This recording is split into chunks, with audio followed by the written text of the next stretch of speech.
The Witcher 3 is getting a new DLC, and it's not just a small content drop. This major edition is being developed by a team comprised of original Witcher veterans, acting as a crucial test run for the Witcher 1 remake, and it's heavily rumored to launch alongside the long-awaited cross-platform mod support, pushing that update to 2026 for a truly colossal content release that will redefine the game's longevity. Alright, let's set the stage. The Witcher 3 Wild Hunt, a game that stands as a titan in the RPG landscape, celebrated its 10th anniversary not too long ago. It's a game so revered that the shadow it casts over the upcoming Witcher 4 is immense. For years, the conversation around Witcher 3 has mostly revolved around its legacy, its definitive expansions like Blood and Wine, and the incredibly high bar it set. Fans have speculated endlessly about what new content could even dare to follow such perfection, fearing anything less than stellar could tarnish its legendary status. The idea of more Witcher 3 content felt like a distant dream, an almost sacrilegious thought given how complete and celebrated the game already is. So when whispers started emerging about a new DLC, the community was abuzz with a mixture of excitement and trepidation. Could CDPR and their partners truly add something meaningful without upsetting the delicate balance of a masterpiece? Now, let's dive into the concrete details that have emerged. First, there is indeed a new DLC in active development for The Witcher 3. This isn't just internal CDPR work, it's a joint effort. The franchise's main developers, Projekt Red, are collaborating with Fool's Theory. For those unfamiliar, Fool's Theory is the studio behind The Witcher 1 Remake, and critically, it's comprised of previous Witcher developers. This isn't some random external studio. These are individuals deeply familiar with the lore, the mechanics, and the soul of the Witcher universe. While CDPR is reportedly handling the main planning and story elements, Fool's Theory is taking on a significant portion of the development and some of the writing. This is effectively a high-stakes proving ground for Fool's Theory before they unleash the Witcher 1 remake on the world. Second, the highly anticipated final update for The Witcher 3, which was set to introduce cross-platform mod support, has been significantly delayed. Originally slated for release later this year, Projekt Red has pushed it back all the way to 2026. This isn't just a minor delay, it's a substantial shift, and it's fueling massive speculation. In their official statement, CDPR simply apologized for the delay and promised more details closer to the new release window. This move, while initially disappointing for modding enthusiasts, strongly suggests a much larger strategic play at hand, potentially tying into the new DLC.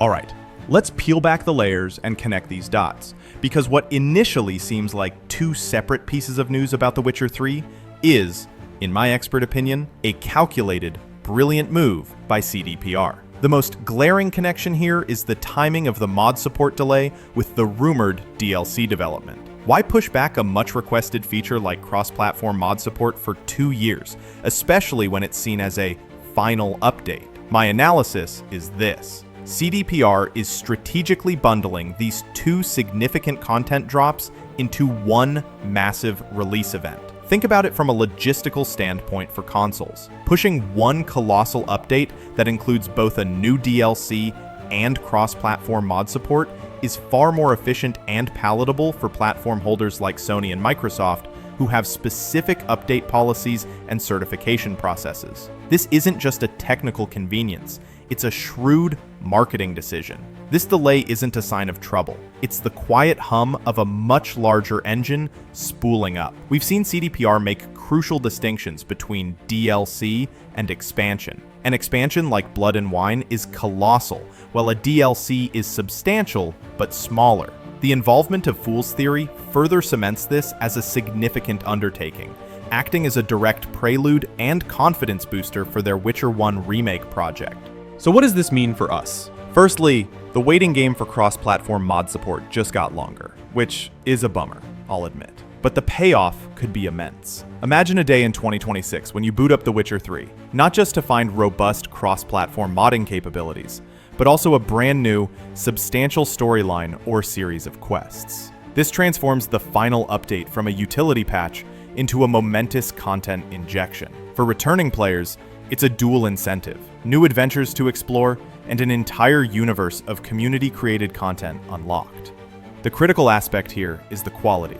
If Fool's Theory, under CDPR's guidance, delivers a compelling narrative and engaging gameplay, it will be a massive confidence boost for The Witcher 1 Remake. Conversely, if it falls short, it could sow seeds of doubt. The expectation is sky high because it's The Witcher 3. We're not just looking for good, we're looking for worthy. This strategy has profound implications for the future of the Witcher franchise and CDPR's business model. This isn't just about giving fans more content, it's about sustained engagement and strategic pipeline management. By pushing a significant Witcher 3 update in 2026, CDPR is ensuring the franchise remains in the public consciousness during the long wait for The Witcher 4. Consider their investor reports. They've explicitly stated a goal to generate revenue by supporting previously released games. This aligns perfectly with that vision. The Witcher 3, with 60 million copies sold, is a goldmine for re-engagement. This move also positions Fool's Theory,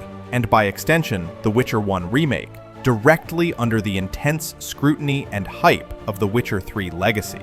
If they nail this DLC, the hype for their remake will be exponential. This could also be a subtle narrative bridge, offering smaller, lore-expanding missions that subtly hint at the direction of The Witcher 4, without altering the core canon of Wild Hunt too much.